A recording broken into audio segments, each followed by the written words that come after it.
And right now we're going to keep things going. This next entertainer that I am bringing to the stage actually runs a show every Thursday night at Caveat, a little lower on this east side and a little bit over. And quite frankly, he gets all kinds of great talent, but he himself is a wonderful talent. Please welcome to the stage right now, Mr. Nat Towsen. Come on!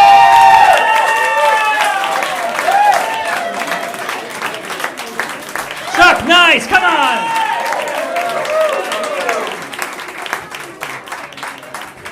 Keep it going for, isn't it, wait, hold on. I just want to acknowledge before I even say keep it going for, isn't it cute that he thinks he's rich? Isn't that amazing to just not know that there's another tier above you? It's like two ants being like, I think I'm pretty tall. No, real rich people, you never hear about them. You never see them. The richest people in the world. That's how you know Elon Musk fucked up, because we shouldn't know he exists.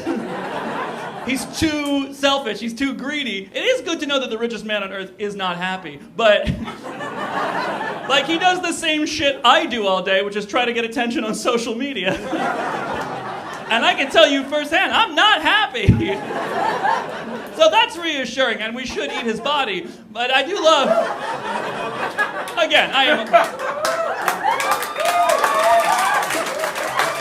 not even my opinion, but I'm a white person. Everything is my opinion if I've heard it once. So, good idea, it's mine now. Watch out, watch what white people do. No, the richest people in the world, you will never see them unless it gets windy at a Klan rally, in which case the hoods are coming off. And, oh, is that the CEO of Monsanto? What a coincidence. I guess in this scenario, you're also at the Klan rally? I guess I didn't really track, but like you're watching from a distance. Okay, you guys get the idea. One more time for Chuck Nice! Come on! That's what I was going for. Yeah, that is fun. Someone once asked me, they were like, would you rather? Would you cure cancer, but 1 million people have to die?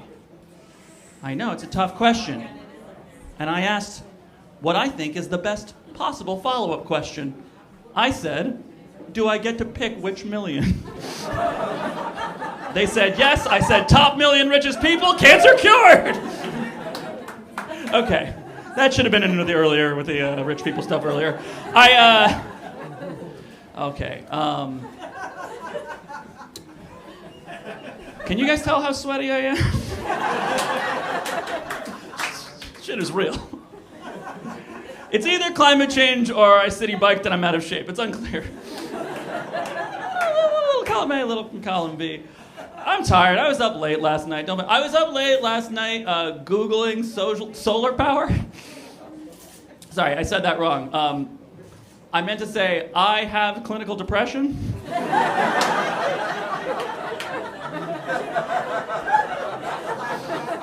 No, you should laugh at it. You're at a comedy show, but thank you.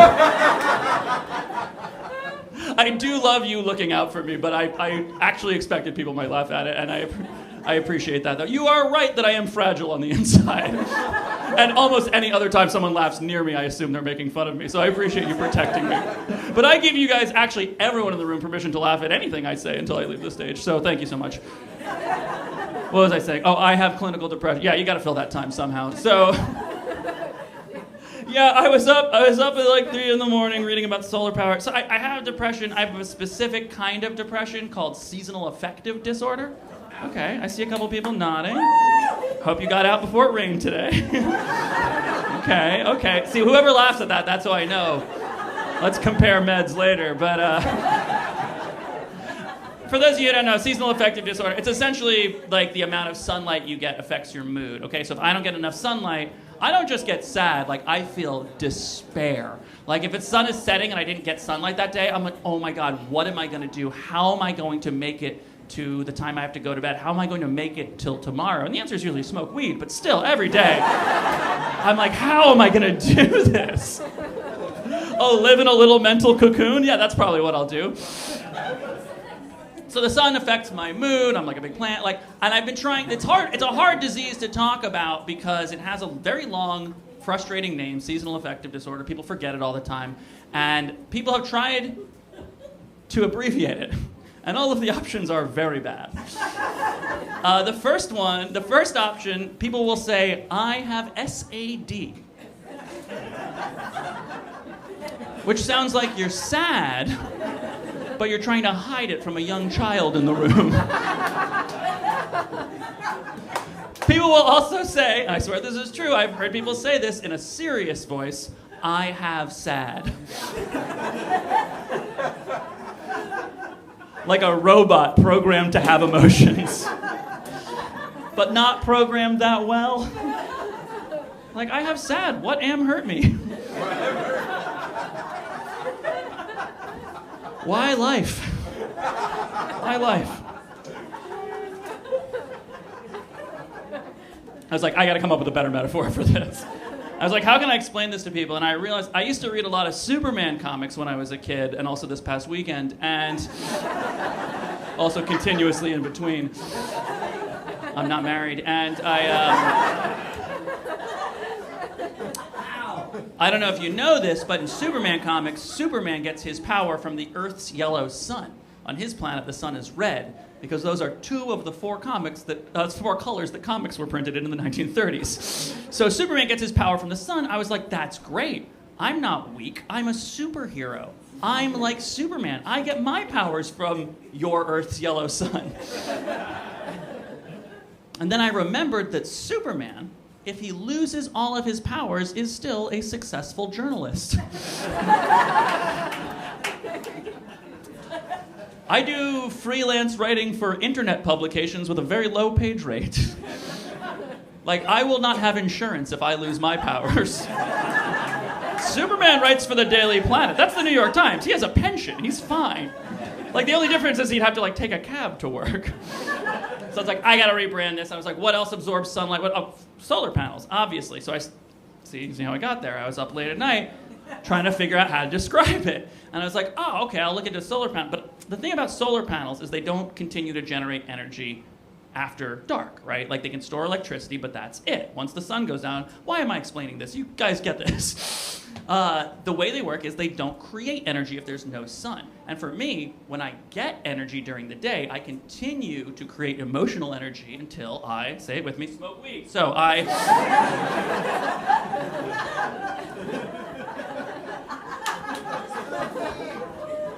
a little behind. They do say that marijuana affects your reaction time. Don't get behind the wheel of a car tonight, because you are going to turn 38 seconds too late. No, I continue to generate energy at night, so I was reading about it, and there's this other kind of solar power I didn't know about called concentrated solar power. And I don't know exactly how to explain it, but when I was 4 years old, I lived in this neighborhood, very cool, and I lived in the 4th story of a 6th-floor walk-up, and I noticed that we had all the lights on in the middle of a sunny day, and I said to my mom, I was like, it's so sunny, why can't we just use that? And she was like, what do you mean? And I was like, well, the sun's coming down on the top of the building. What if there was like a skylight, but then there was like a duct or like a big tube that came down from the ceiling through 2 other floors? I guess it would go through their apartment. I wasn't really thinking about that. And it's like a big tube that opens out into our ceiling, and it's made of mirrors. So all of the sunlight ricochets in and lights our house. I did forget about rain. So it would rain directly into our home. But anyway, that's pretty much what concentrated solar power is. I was a genius. It's a little different. It's not like mirror tubes, but it is using mirrors to concentrate and focus solar energy. And the way that sunlight, the way it works is it's actually like concentric circles of curved mirror. It's like a big mirror Stonehenge. And then they are curved mirrors that all reflect the sunlight into the middle of what I think is scientifically called like a big warm metal Stonehenge penis. And in the research it says that. I'm not a scientist. I can only paraphrase. And then the penis stays warm at night and continues to generate energy, much like me and my penis. So I was reading about this and I was like, damn, that's great. It's more efficient than burning gas. It's more efficient than solar panels. I was like, why do more people not know about this? So I started researching the criticisms. The main criticism is that it takes up too much land. A solar array, a CSP solar array takes up a huge plot of land. And if that is your concern, I have good news for you. Most of this country is useless.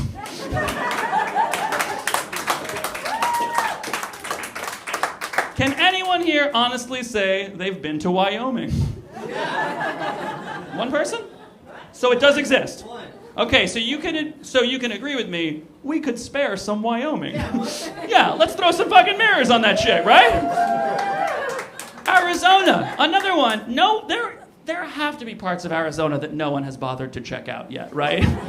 Like, I know we've all been meaning to get around to it, but even the surveyors, when we were first colonizing this country, probably got like halfway through Arizona, and we're like, yeah, looks like it's more desert.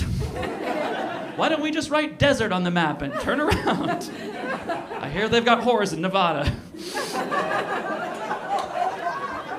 That might be anachronistic, but there's been prostitution there for a long time. So I looked it up and I was like, all right, maybe I'm being brash about this. How much land would we really need? And the belief is, the calculation is that we would need a landmass all equivalent to the size of Florida to power the entire United States of America. Some people are reading ahead. I'm going to ask you to let me do the punchlines.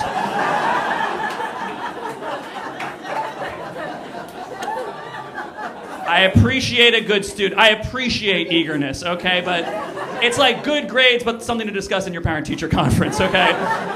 Like, you're eager, but it's disruptive. The point is, I don't know about you guys. A landmass the size of Florida, I'm willing to make that sacrifice. Thank you. And yes, we are going, in order to do that, we would have to displace a lot of 50-year-old men with frosted tips who send emails in all caps. But I think that we can handle that. Another big, so maybe you're thinking, I've had people say this to me, well, what about nuclear energy? That generates a lot, no, shut the fuck up. That generates, like I'm about to make you look stupid. Why would you cheer then? But I'm much less nice than the rest of the comedians, I have to point that out. But some people might be saying nuclear energy or cheering when I say it, not recognizing that I'm about to shut it down. But here's the thing about nuclear energy. You guys know about the Yucca Mountain Nuclear Waste Repository? It was created by George W. Bush. It's where we throw all the nuclear waste that we don't know what to do with. Kind of how when my girlfriend broke up with me, I took all of our stuff that was mutual possessions and put it in a walk-in closet and said, I'll deal with that later. And every day I become slightly more toxic on the inside as it seeps and seeps and seeps. And I read a really interesting book about that, called About a Mountain, because when they created it, they were like, how are we going to let future generations know that there's nuclear waste buried here? Because it does take 250,000 years to become non-toxic. Not that long, but we gotta kind of wait it out. And they hired a team of the top linguists on Earth to gather and figure out, how do you create a sign that a civilization 250,000 years in the future will be able to understand? Is there an icon, a drawing, some language that will persist, that will tell them, don't walk on this land, don't dig here, it's dangerous. And the ultimate result was an attempt, but they don't know if it'll work. And you know what's not going to be hard to figure out in 250,000 years is a bunch of curved mirrors. If a futuristic civilization walks into the Arizona desert and sees that, you know what's going to happen? They're not going to be like, what are we doing here? What is this? They're going to be like, yo, check me out. I'm really tall. Whoa. Yo, check this out. Don't I look fucked up? Get a picture, man. Oh, what are they? Oh, it's a big penis. Oh, I get it. Yeah, it's probably warm at night for the lonely environmentalist. I get it. Anyway, I've cured my depression. You guys have been great. Thank you so much. Give it back up for Chuck Nice, please.